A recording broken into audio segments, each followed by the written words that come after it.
Tamil news நேயர்களுக்கான வணக்கம். இன்றைய நேர்காணலில் நம்மோடு இருந்திருப்பவர் தமிழ் நியூஸோட ஆசிரியர் மற்றும் பத்திரிகையாளர் திரு செந்தில் சார். சார் வணக்கம். வணக்கம் அக்கீம். வணக்கம். இன்றைய தினம் விஜய் வந்து பேசினாங்க. இந்த கரூர் விவகாரம் சம்பந்தமாகவும் பல விஷயங்கள் அரசியல் ரீதியாக தான் ஃபுல்லாக பேசினாங்க. முன்னாள் அமைச்சர் செந்தில் பாலாஜி அதற்கு பதிலடி கொடுக்கும் விதமாக ட்வீட் பதிவு செஞ்சிருக்கிறாரு. கரூர்ல இப்படி 41 பேர் மரணம் ஏற்பட்டதற்கு பிறகு யார் ஓடுனா திரு விஜயா அல்லது என் தலைவரா அப்படின்னு சொல்லி ஒரு பதிவு.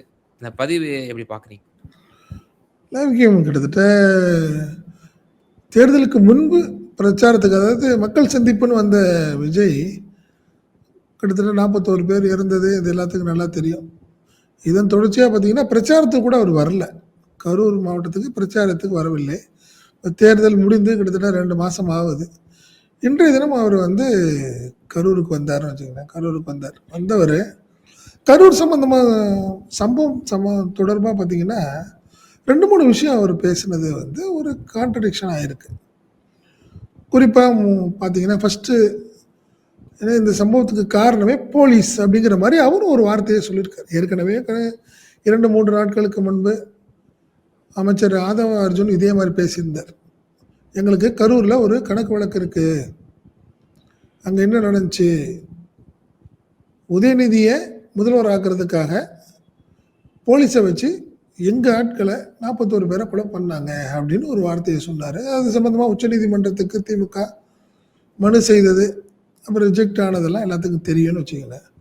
பட் இன்றைய தினம் வந்து கரூருக்கு வந்த முதல்வர் விஜயும் கூட கிட்டத்தட்ட அதே மாதிரி பாணிகள் இன்றைக்கி பேசினார். அதுதான் இப்போ பிரச்சனை. ஃபஸ்ட்டு என்னென்னா, நீங்கள் வந்து ஏற்கனவே நான் வந்து பெரம்பலூர் போகும்போது அரியலூர்லேருந்து பெரம்பலூர் போகிறப்போ போலீஸ் எனக்கு அட்வைஸ் பண்ணாங்க, வேண்டாம் சார் நைட் ஆகிடுச்சு, இப்போ போனீங்கன்னா அது அசம்பாவிதம் நடக்கும், வேண்டாம், அதனால் நீங்கள் போகிறது சரியாக இருக்காதுன்னு. நான் இல்லைன்னு நான் கிளம்பிட்டேன். அன்றைய தினம் செப்டம்பர் 29 அன்று இதே மாதிரி நாமக்கல்லேருந்து நான் கரூர் வரும்போது போலீஸ் என்னை தடுத்து நிறுத்தியிருந்தாங்கன்னா இந்த சம்பவமே நடந்திருக்காது. ஏன்னா போலீஸுக்கு அதுக்கு அதிகாரம் இருந்துச்சு. அவங்க வந்து ரத்து பண்ணலாம், நிகழ்ச்சியை கூட ரத்து பண்ணுற அளவுக்கு அதிகாரம் இருந்ததுன்னு அவர் சொல்லியிருக்காரு. 2 விஷயம் பார்க்கணும் இதில். நல்லா அன்றைய தினம் போலீஸ் விஜயை தடுத்து நிறுத்தியிருக்க சாத்தியமா? அதே மாதிரி அவர் சொல்ற மாதிரி நிகழ்ச்சியை ரத்து செய்ய முடியுமா? 2 விஷயம் இருக்கு, புரியுதுங்களா? கண்டிப்பாக நடந்திருக்க வாய்ப்பு இல்லை. காரணம் என்னன்னா, விஜயுடைய அப்போ அவருடைய ஆட்டிடியூடு, அவங்க ஆட்கள் பேச்சு, இது எல்லாமே அரசியலாக இருந்தது. காரணம் என்னன்னா, அந்த சம்பவம் நடந்து போன உடனே கூட அவருக்கே தெரியல என்ன நடந்துச்சுன்னு தெரியல. கிட்டத்தட்ட 40 நாள் கழிச்சு தான் இதில் சதி நடந்ததுன்னு அவர் சொன்னார்.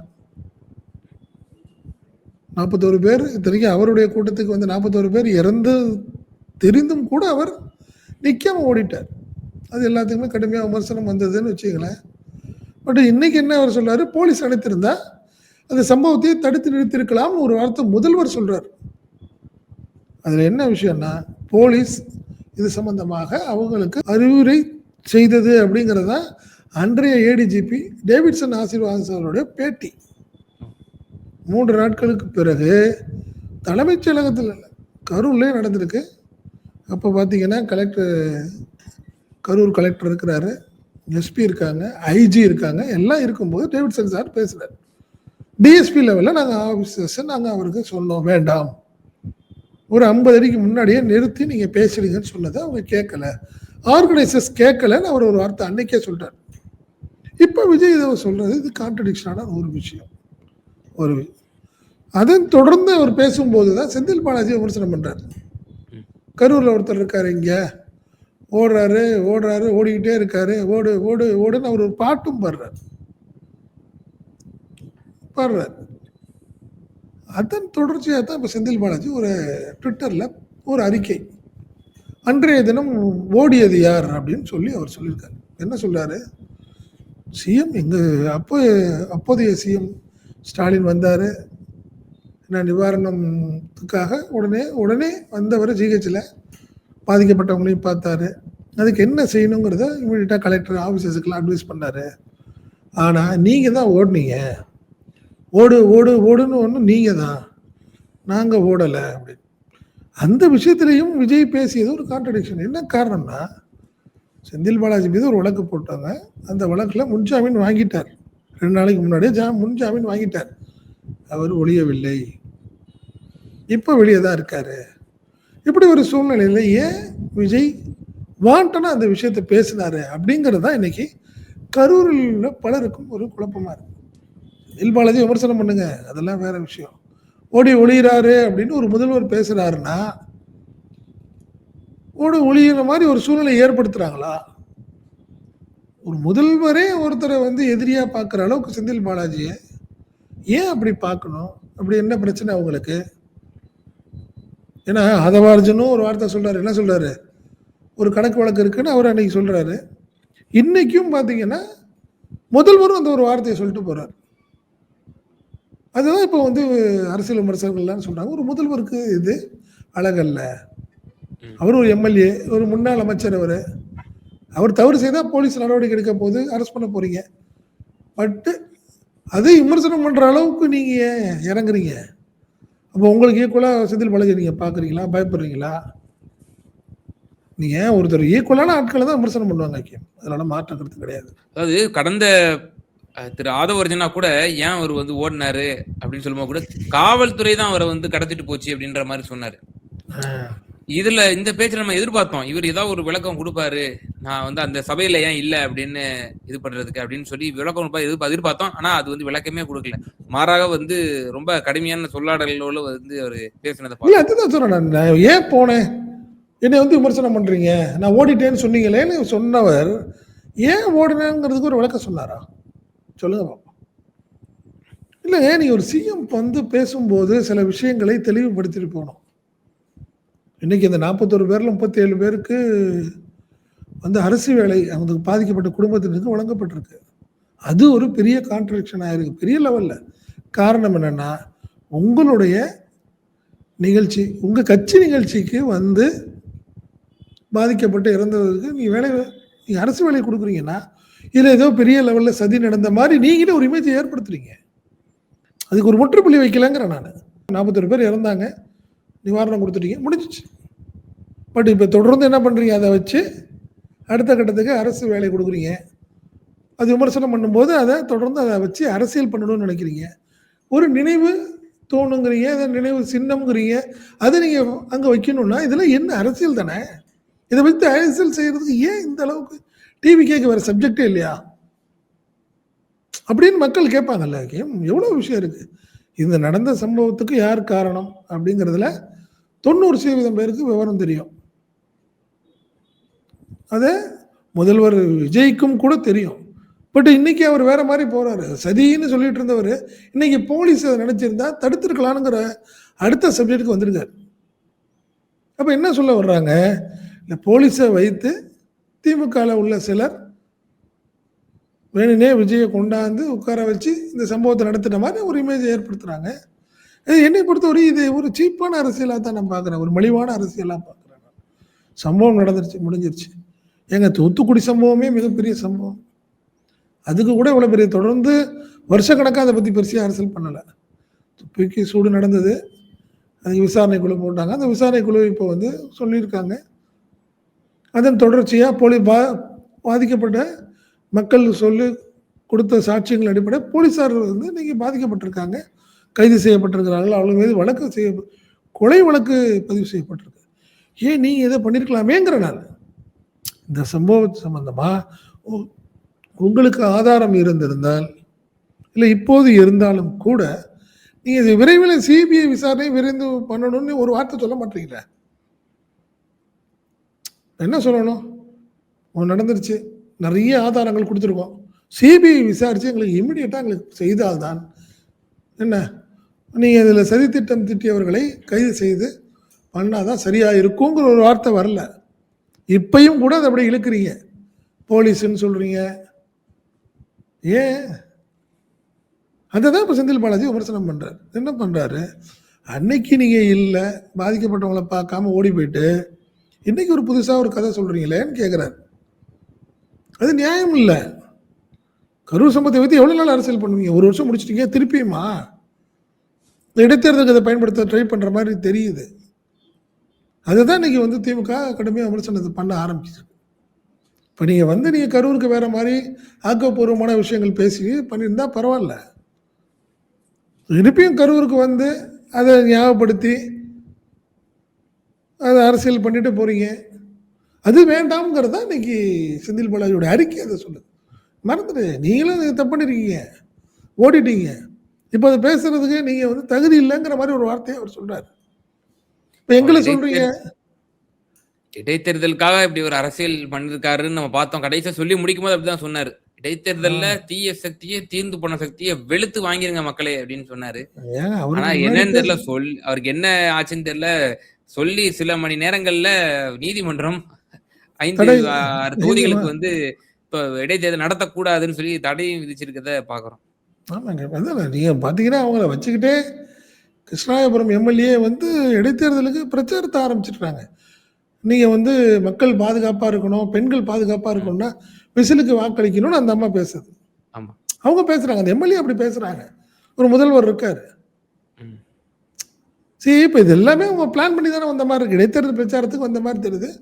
இது அப்ப நல்லாவே தெரியுது. இடைத்தேர்தல் பிரச்சாரத்தில் கரூர் சம்பவம் தான் ஒரு முக்கியமா இருக்க போகுது. இந்த 41 பேர் இறந்த சம்பவத்தை வைத்துத்தான் தாவேக அரசியல் செய்யறதுக்கு தயாராகிட்டு இருக்கிறது தெரியுது. ஸோ அதனால தான் திமுக அதை கவுண்டர் கொடுக்குது. செந்தில் பாலாஜி இன்னைக்கு அதான் கவுண்டர் கொடுக்குறாரு. நான் ஓடி ஒளிஞ்சேன்னு சொல்றேன், நீங்க தானே ஓடி ஒளிஞ்சிக்கங்கிறாரு அவர். டேனியா சொல்றாரு. இப்போ என்ன நீங்க வந்து ஓடி ஒளிஞ்சிட்டேன்னு சொல்றீங்கல்ல, முன்ஜாமீன் வாங்கிட்டு நான் இருக்கிறேன், என்ன ஓடி ஒளிஞ்சேன்னு நீங்க சொல்றீங்க, விமர்சனம் பண்றீங்க. ஆனால் அன்றைய தினம் நீங்க தானே ஓடுனீங்க, மறந்துட்டீங்களே அப்படின்னு அவரும் விமர்சனம் பண்ண ஆரம்பிக்கிறார். அதனால இப்போ இதெல்லாம் மறந்துட்டு அடுத்த கட்ட வேலையை பார்க்கலாம். இதில் ரொம்ப சந்தோஷமா யார் இருப்பாருன்னா எம்ஆர் விஜயபாஸ்கர் தான் இருப்பார். ஏன்னா அவர் தான் இடைத்தேர்தலுக்கு சீட்டு ஏதாவது வாங்கிடலாம், வாங்கினா ஈஸியாக இருக்கும். ஏன்னா கடுமையாக அவருக்கு அங்கே அதிமுக விமர்சனம் அவருக்கு. ஏன்னா திடீர்னு ரிசைன் பண்ணிட்டு போயிட்டாரு. அது அதிமுககாரங்களாம் வெடி வச்சு கொண்டாடினாங்கன்னு வச்சுங்களேங்க கரூரில். இந்த நிலையில் விஜயபாஸ்கர் அங்கே போனது இன்னைக்கு விஜயை வைத்து ஒரு அரசியல் செய்யலாம்னு அவர் நினச்சிருக்கிறாரு. அதனால தாவேகா இன்னைக்கு இடைத்தேர்தல் பிரச்சாரத்தை ஆரம்பித்திருக்கிறது. அதற்கு ஒரு கவுண்டரா இன்னைக்கு வந்து திமுகவும் இறங்கி தாவேக்காவை அடிக்க ஆரம்பித்திருக்கு, சூடு பிடிக்க ஆரம்பித்திருக்கிறது அரசியல். அப்படிதான் நான் பார்க்குறேன். இந்த இடைத்தேர்தல் தடையின் மூலியமா இப்போ ராஜினாமா செஞ்சுட்டு போனாங்க இல்லையா, ஆசையா தாவேக்கா, அவங்களோட நிலை என்ன அப்படிங்கிறது வந்து இப்போ நம்ம பார்க்கும்போது ரொம்பவே பெரிய ஷாக்கான ஒரு விஷயம் தான் கேட்கும். ஒரு விஷயம் தான் கேட்கும், நல்லாவே தெரியும். இந்த 6 தொகுதியை சேர்ந்து ரிசைன் பண்ணாங்கல்ல, அவங்க எல்லாமே ஏதோ ஒரு டிமாண்டுக்காக தான் ரிசைன் பண்ணியிருக்காங்க. அது எல்லாத்துக்கும் தெரியும். என்ன மக்களுக்காக யாராவது ராஜினாமா பண்ணியிருப்பாங்க? இல்லை. மீண்டும் சீட்டு கிடைக்கும் நம்பிக்கை இல்லையா? இல்லை அதை தாண்டிய விஷயங்கள், அரசியல் ரீதியாக ஏதாவது ஒரு லாபம் கிடைக்கும், தாவேக்கான ஏதாவது பொறுப்பு கிடைக்கும், இப்படி ஏதோ ஒரு டிமாண்டின் அடிப்படையில் தான் அவங்க ரிசைன் பண்ணியிருப்பாங்க. அதான் ஆளுங்கட்சியில ஒரு பொறுப்பு. ஏன்னா எதிர்கட்சியில இருக்கிறதை விட ஆளுங்கட்சி பொறுப்புங்கிறது பவர்ஃபுல் பொறுப்பு. ஆமா, அது சில பேர் வந்து வாரியம்னு சொல்றாங்க, சில பேர் அமைச்சர் பதவி, எம்எல்ஏ, அமைச்சர். இன்னொரு விஷயம்னா எவ்வளவு செலவு பண்ணீங்களோ அதோட கூடுதலா தொகை தராங்கன்னு சொன்னாங்க, அதற்காக ரிசைன் பண்ணோம். இப்படி ஒவ்வொருத்தரும் ஒரு சிலை இருக்க நிலையில பட் இடைத்தேர்தலுக்கு தடைங்கிறது அவங்களுக்கு பெரிய ஷாக்கான விஷயம். இது காரணம் என்னன்னா, இந்த இடைத்தேர்தல் எப்படியா ஜெயிக்கணுங்கிறது யாரு கவலைப்படுறாங்களோ, விஜயபாஸ்கர் பெருசாக கவலைப்படுவார். ஏன்னா அவர் எப்படியா சீட்டு வாங்கணும்னு நினைச்சுக்கிட்டு இருக்காரு இப்போ வரைக்கும். ஆமா, கரூர்ல வந்த சம்பவத்துக்கு இன்னைக்கு அவர் புதுக்கோட்டையிலேருந்து வந்து இங்க பொக்கே கொடுத்து முதல்வர் வரவேற்கிறாருங்க. புரியுதுங்களா? ஸோ விஜயபாஸ்கருக்கு பெரிய ஷாக்கு தான். ஒரு ஆகஸ்டுக்குள்ள இந்த தேர்தல் நடந்து வந்துச்சுன்னா அடுத்த கட்டத்துக்கு நம்ம ஏதாவது ஒரு கட்சியில் தாவேக்கால ஒரு பொறுப்போ இல்லை அரசாங்கத்தில் ஏதாவது ஒரு முக்கிய பதவியோ நம்ம வாங்கிடலாம்னு நினச்சிட்டு இருக்கிறோம். இந்த டைமில் திடீர்னு இடைத்தேர்தலுக்கு தடைன்னு சொல்லிடுச்சு. ஏன்னா நீங்கள் மற்ற மேஜிஸ்ட்ரேட் கோர்ட்டு அப்படின்னா பரவாயில்ல, சென்னை உயர்நீதிமன்றத்துடைய தலைமை நீதிபதி பெஞ்சு வந்து அது தடை விதிச்சிருக்கு. புரியுதுங்களா? சில விளக்கங்களை கேட்டிருக்கு. ஏன்னா தேர்தல் வழக்குகள்லாம் இன்னும் அது சம்பந்தமான பர்டிகுலர்ஸ் இன்னும் தேர்தல் கமிஷனுக்கு போகாத நிலையிலேயே நீங்கள் டக்குன்னு ரிசைன் பண்ணிட்டு காலியானதாக அறிவிச்சிட்டீங்க, ஏன் இவ்வளோ அவசரம்னு கேட்குது. தேர்தல் சபாநாயகரை வழக்கு பார்த்து எடுக்குது. ஆமா, ஆமாமா. ஓ! தேர்தல் வழக்குகள்லாம் நீங்க வந்து பார்த்தீங்கன்னா, சிலருடைய வெற்றிக்கு எதிரான வழக்குகள் இருக்கும். ம். புரியுதுங்களா? அது இந்த வழக்குகள்லாம் இன்னும் இருக்குது. அது ம். சம்பந்தமான பர்ட்டிகுலர்ஸ் தேர்தல் கமிஷனுக்கு போகல. பட் அதுக்குள்ளார நீங்க வந்து சம்பந்தப்பட்ட தொகுதி காலியானதா நீங்க அறிவிக்கிறீங்க. ஏன்? ம். அப்படின்னு ஒரு விளக்கம் கேட்டு, இதனால எவ்வளவு வரி பணம் ம். நம்மளுக்கு செலவாகுது. செலவாகுது? எதுக்காக நீங்க ரிசைன் பண்றாங்கங்கிறத விளக்கமே பலருக்கும் வெளியே தெரியப்படுத்தப்படல. அப்படின்னு சொல்லிட்டு, அதனால தடை விதிச்சிருக்கு. நீங்க வந்து ஜூலை 31ஆம் தேதி வரைக்கும் இடைத்தேர்தல் அறிவிக்கிறதுக்கு தடை விதிச்சிருக்கு தேர்தல் கமிஷனுக்கு. ம். ஸோ முதல்வர், சம்பந்தப்பட்ட ராஜினாமா செய்த எம்எல்ஏக்கள் ம். என்ன, அதனால சட்டப்பேரவையுடைய செயலர் இவங்களுக்கெல்லாம் வந்து நோட்டீஸ் அனுப்பியிருக்காங்க. விளக்கம் கொடுங்க. எதுக்காக ரிசைன் பண்ணியிருக்காங்கங்கிறதுக்கு நீங்க தகுந்த ஒரு ஆதாரங்களோட எங்களுக்கு விளக்கம் அளிக்கணும் அப்படின்னு சொல்லியிருக்காங்க. இது வந்து ஒரு பெரிய ஒரு செட்பேக் தான் அவங்களுக்கு. என்ன காரணம் சொல்லுவீங்க நீங்க? ரிசைன் பண்ணதுக்கு என்ன காரணம்? எனக்கு பிடிக்கல. இல்ல கட்சியில இருந்து எனக்கு மரியாதை இல்ல. இல்ல ஆளுங்கட்சியா இருக்கும்னு நான் எதிர்பார்த்தேன். எனக்கு ஏதாவது பதவி கிடைக்கும்னு நினைச்சேன். இல்ல. என்ன விளக்கம்ங்கிறது நியாயமான விளக்கமா இருக்கணும்ல. அதை ஏத்துக்கணும்ல உயர்நீதிமன்றம். உண்மையா இல்ல நீங்க ம். வந்து அந்த விளக்கம் வந்து நியாயமா இருக்கணும். இப்ப விஜய் வந்து 2 இடத்துல நின்னாரு. ரிசைன் பண்ணாரு நியாயம். திருச்சி கிழக்கு இது பண்ணிட்டாரு. இன்னொரு தொகுதியில அவரு முதல்வரா இருக்காரு, எம்எல்ஏவா இருக்காரு. முடிஞ்சுச்சு. இப்போ நீங்க விராலிமலையில ஏன் ரிசைன் பண்ணீங்க? அம்பாசமுத்திரத்துல ஏன் ரிசைன் பண்ணீங்க? ம். தாராபுரம், பெருந்துறை, மதுராந்தகம் இதெல்லாம் ஏன் காரணம்? இப்ப கரூர் விஜய் ஏன் பண்ணீங்கன்னு கேட்பாங்க. உரிய விளக்கம் சொல்ல வேண்டும். இல்லைன்னா கண்டிப்பா இப்ப வேணாம் இருக்கட்டும். ஏன்னா ஏற்கனவே அது உயர்நீதிமன்றம் இன்னைக்கு ஒரு விஷயத்த சொல்லுது. ஒருத்தர் காரணமே இல்லாம, அதாவது முறையான காரணம் இல்லாத ரிசைன் பண்ணாருன்னா, அடுத்தடுத்த நிலைகள்ல இருக்காங்கல்ல. 2வதா வந்திருக்காங்க, 3வதா வந்திருக்காங்கல்ல. ஏன் அவங்கள எம்எல்ஏ ஆக்க கூடாதுன்னு ஒருத்தர் வழக்கு போட்டிருக்காங்க. அந்த ம். வழக்கு இன்னும் நிலுவையில இருக்கு. இல்ல சட்டத்துல இப்படி தேவையில்லாத இடம் செலவு. இருக்கா? இல்ல இப்படி 2வது இடத்துல தேவையில்லாத செலவு. 3வது இல்ல ம். இல்ல இல்ல. அதுக்கான வாய்ப்பு இல்ல. ம். பட் நீங்க தேவையில்லாத செலவு தானே. இப்ப இல்ல நீங்க திருச்சி 6 தொகுதி கிழக்குலயும் இன்னிக்கும் எரிஜயராஜ் இப்படிப்பட்ட ஒரு பெட்டிஷன குடுத்திருக்கிறாரு. ஆமா. ம். அதுதான் கேட்கிறேன். நீங்க இந்த மாரி பிரச்சனைகள் இருக்கிற நீங்க ரிசைன் பண்ணது விஷயம் சம்பந்தமான வழக்குகள் இருக்கு. மனுக்கள் இருக்குது. இந்த நிலையில உடனடியா ஏன் நீங்க வந்து காலியானதா அறிவிக்கிறீங்க? ம். அதெல்லாம் நீங்க ஷார்ட் அவுட் பண்ணிட்டு தானே காலியானதா அறிவிக்கணும். ம். அப்படிங்கிறது தான் உயர்நீதிமன்றத்துடைய கேள்வி. பாப்போம் என்ன பதில் சொல்லப் போறாங்கன்னு தெரியல. இறுதியான ஒரே கேள்வி. திரு உதயநிதி ஸ்டாலின் எதிர்க்கட்சி தலைவர், சோஃபா மாடல் ஆட்சின்னு விமர்சனம் பண்ணுவாரு. 2 நாள் முன்னாடி தான் விமர்சனம் பண்ணாரு. சோஃபா மாடல் ஆட்சி எம்எல்ஏக்கள குதிரை பேரத்த நிப்பாட்டிட்டு, அதுல கவனம் செலுத்தாம, ஆட்சி நிர்வாகத்துல கவனம் செலுத்துங்க. காவிரி அ ந நதிநீரிலிருந்து நமக்கு பெறக்கூடிய அந்த அ நீரை வந்து பெற்று தரக்கூடிய வேலைகள பாருங்க. ஏன்னா, டெல்டா வந்து காஞ்சு போய் வறண்டு போய் காய கிடக்கு. ஆரம்பிச்சுருச்சு. ஆமா, ஆமா, ஆமா. அப்படின்ற விஷயத்தெல்லாம் மேற்கோள் காட்டினாரு. இப்போ இந்த இடைத்தேர்தல் தடையின் மூலியமாக அந்த குதிரை பேரம், மத்த இந்த விஷயங்கள் எல்லாத்தையும் கொஞ்சம் ஓரம் கட்டி வச்சுட்டு அட்மினிஸ்ட்ரேஷன்ல வந்து கவனம் செலுத்த முடியுமா இந்த அரசால? எப்படி பார்க்குறீங்க? வாய்ப்பில்ல என்னை பொறுத்தவரை அத பத்தி நினைக்கிற மாரி தெரியல. ஏன்னா இன்னைக்கு முதல்வர் இன்னைக்கு வந்து கரூருக்கு வந்தது. அவருடைய பேச்சு, மீண்டும் சில விஷயங்கள்லாம் இன்னமும் அவர் முதல்வர் ஆனது பிறகும் கூட சில விஷயங்களை பேசிட்டே இருக்கிறது, இந்த கொளத்தூர் விஷயத்துல நீ பேசினதெல்லாம் தேவையில்லாத விஷயம். 5 அதையும் நிமிஷம் சொல்லிக்கிறாரு. பேசுனதே குத்த வழக்காச்சு. அதையும் சொல்றாரு. வெற்றி தோல்வி எல்லாம் வந்து சகஜம். சகஜம் கடைசியா பேசுறாரு. அதையும் சொல்றாரு. ஒரு வார்த்தை சொல்றாரு. அப்ப அது உங்களுக்கே தெரியுது. இப்ப நீங்க முதல்வர் ஆனத விஷயத்த திமுக பெருசா அவங்க அடுத்த வேலைக்கு போயிட்டு இருக்கிறாங்க. நீங்களும் அடுத்த வேலைக்கு வந்துரணும்ல. ஏன் இத விமர்சனம் பண்ணிக்கிட்டு தொடர்ந்து? கரூர் சம்பவம் என்ன நடக்குது? சிபிஐ விசாரிக்குது. சம்பந்தப்பட்டவர்கள் கண்டிப்பா தண்டனை பெறுவார்கள். இல்லன்னா அப்புறம் பார்த்துக்கோன்னு ஒரே ஒரு சிம்பிள் லைன்னா எல்லாத்துக்குமே ஒரு டக்குனு ஒரு ஷாக்கா இருக்கும். ஆஹா! ம். அப்படிங்கிற அத விட்டுட்டு அதுக்கு ஒரு 10 நிமிஷம் விளக்கம். இதுக்கு ஒரு 10 நிமிஷம் விளக்கம். மேகதாதுவ பத்தி என்ன நீங்க அஃபிடவிட் போட்டீங்களே அப்படின்னு யாருக்குமே தெரியாத ஒரு வரலாற பேச ட்ரை பண்றாரு. மேகதாதுல அணை கட்ட ட்ரை பண்ண விடமாட்டோம்னா ஒரே வார்த்தை முடிஞ்சிச்சு. ஆனா ஒரு விஷயத்துல தெளிவா இருந்தாரு. பிஜேபிய நாரிங்க எதுக்க மாட்டோங்கிறத தெளிவாக சொல்லிட்டாருன்னு வச்சுக்கலாம்.